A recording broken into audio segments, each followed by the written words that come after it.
Hey, eighth graders. Let's just say it's not the best hair day. And then a lot of students have been saying they've been playing golf. So I thought today, for this little mini video, to help you with the Rock Cycle Summative Assessment, I would look like this. So before I start, though, I do want to say thank you to a student who was asking like, hey, Mrs. Gale, what am I supposed to do? So there's thanks, Michael, for sending an email and asking for help. Timmy, thank you. And Lily T. Who else? Chloe K. These students are on the ball, asking questions like, what am I supposed to do? And this is helpful to you. And there's a birthday today, May 14th. So happy birthday, Nisha. You'll probably see this tomorrow, but there you go. And all right, so here's my big hints. These are the things that are going to really help you make this super easy. Number one is I would suggest you go to Google and you Google search rock cycle, enter it, and then we're going to go to images. And there are tons of example of the rock cycle, and I'm fine that you use these, but you have to follow the direction. Like, look, millions and millions, right? So you have to create your own, but use this to help you out. I am fine with that. So here's the directions. You have to have each of the three rock types in a rectangle. You have to have the processes of what the rock is turning into. This is where kids lose point because they put the arrow the wrong way.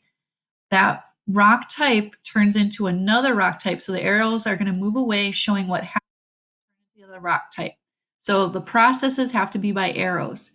And then you're going to have some oval shapes where you're going to write that material that besides the rock type that the rock can become.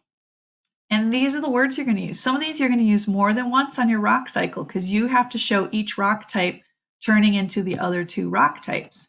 So this is to help you. Like if you have all these words and you've got them on arrows or you've got them in a box or you've got them in an oval and it makes sense, then you're good. It doesn't have to be beautiful, although I would love to see a beautiful rock cycle. I didn't even require color, although color can really help. Like it could be really sloppy as long as I can read it and understand it.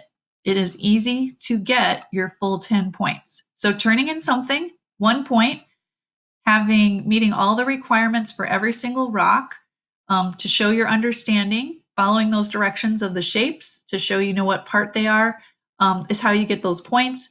Then on Monday, you're going to hold up, I'm going to have a question, and in Flipgrid, you're going to use your drawing to answer the question. And so on here, it says specific rocks are named. So you know you need to have the rock type, but you want to have an example of each rock from your web quest that you did, or you can look it up, whatever. So your drawing should kind of match what that looks like. And then some students know they could have a description, but I hope that helps. I hope you're like, oh yeah, this is easy. Now, maybe you're not the best artist, but you know, like you're not really having to draw that much, right? Oh, one other thing with drawings is part of your requirement is to have in the processes, it says include a picture of how the process is occurring. The picture should be the environment where the process occurs or where that rock is forming. So you need to make sure I can tell you know that description where it's happening. I don't want to say anything else with that. And then same with this oval, like show a picture of what that looks like. Okay. Keep those questions coming and maybe I'll make another video later on. But again, happy birthday to Nisha. Sorry I missed it earlier this morning. And enjoy golf. It's supposed to be really hot tomorrow. So that's why I got the golf head. Sort of looks like a rock too. All right. Bye.